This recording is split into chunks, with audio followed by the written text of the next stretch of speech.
Hey, welcome back. Today we're going to pull back the curtain on something you see literally every single day, light. But it turns out light is following this secret, super efficient rule that explains, well, everything, from your own reflection to that annoying glare on a wet road. So yeah, let's just dive right in.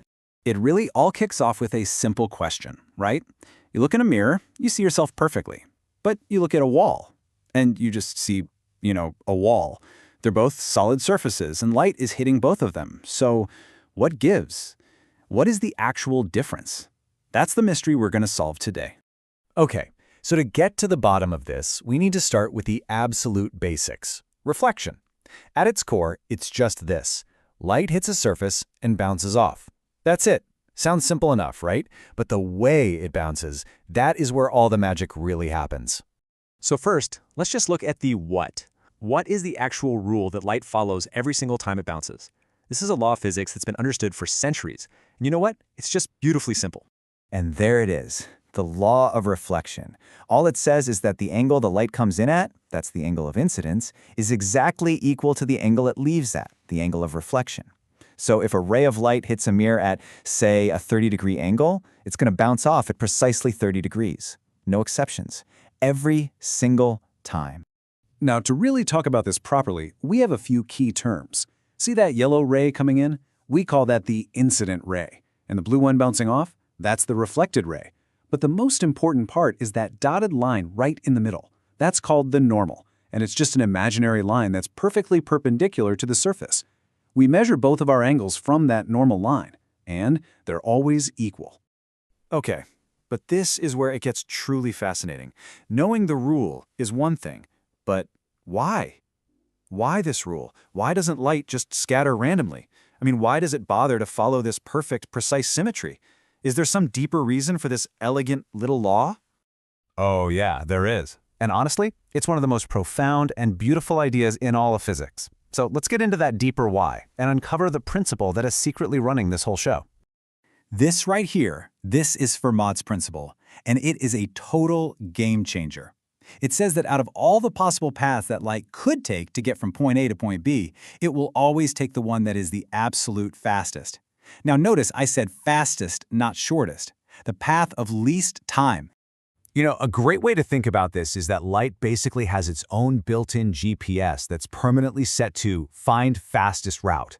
It's like nature's ultimate efficiency expert. It's not just bouncing around, it's constantly calculating and optimizing its path.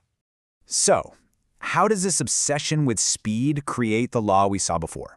Well, imagine a light bulb over at point A and your eyes over at point B. For light to hit that mirror and get to you, it could technically bounce off any spot. But if you actually do the math and calculate the travel time for all those infinite possible paths, you find something incredible. The single fastest path, the one that light actually takes, is the only one where those two angles are perfectly equal. The law of reflection isn't some arbitrary rule, it's just a consequence of this deeper need for speed. Okay, that's pretty cool. Light is incredibly efficient. But so what? How does this get us back to our original question about the mirror and the wall? Well, let's see how this all plays out in the real world. The absolute key here is the difference between a smooth surface and a rough one. A mirror is microscopically smooth, which gives us what we call specular reflection. See how all the light rays come in parallel and they all leave parallel, all in the same direction? That's what forms a clear image. But a wall, or your t-shirt, or a piece of paper, they're all microscopically rough. They cause diffuse reflection. The light just scatters everywhere, which is why you can't see your reflection in a book. But here's the real kicker. Even on a super rough surface, every single one of those light rays still perfectly obeys the law of reflection. The catch is that because the surface is all bumpy with microscopic mountains and valleys, that normal line is pointing in a completely different direction at every single point. So one ray hits a tiny slope and bounces off to the left, and the very next one hits a little pit and bounces up. They all follow the rule perfectly, but the total chaos of the surface just scatters them to the winds. A perfect example of this that you've definitely experienced is driving at night. A dry road is rough, right? So it scatters the light from oncoming headlights. That's diffuse reflection, no big deal. But when it rains, water fills in all those tiny little gaps, making the surface incredibly smooth. And suddenly, you get specular reflection. Those headlight beams bounce off the road and directly into your eyes in a concentrated line. And that's what creates that blinding, dangerous glare. And look, this isn't just about mirrors and driving in the rain. This one simple, incredibly efficient principle is the foundation for countless technologies we use every day, and even for the beauty we see all around us. I mean, we have learned to engineer this predictable bounce to do incredible things. It's obviously at the heart of the mirror in your bathroom, but it's also in the gigantic curved mirrors of telescopes gathering light from distant galaxies. The headlights on your car use perfectly shaped parabolic mirrors to focus light into a beam. Submarine periscopes, cameras, microscopes, all of these things work because we can count on light to always take the most efficient path. And it goes way beyond technology. You know that breathtaking photo of a mountain perfectly reflected in a still lake? That's just specular reflection happening out in nature.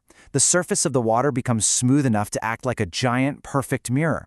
And that image is only possible because every single ray of light is taking the fastest path it can, from the mountain to the water to the camera lens.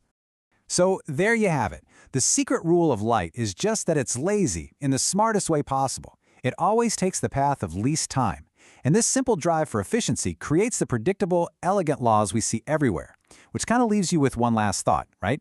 If this amazing shortcut is hiding behind something as common as a simple reflection, what other profound principles of efficiency is nature hiding all around us, just waiting in plain sight for us to discover?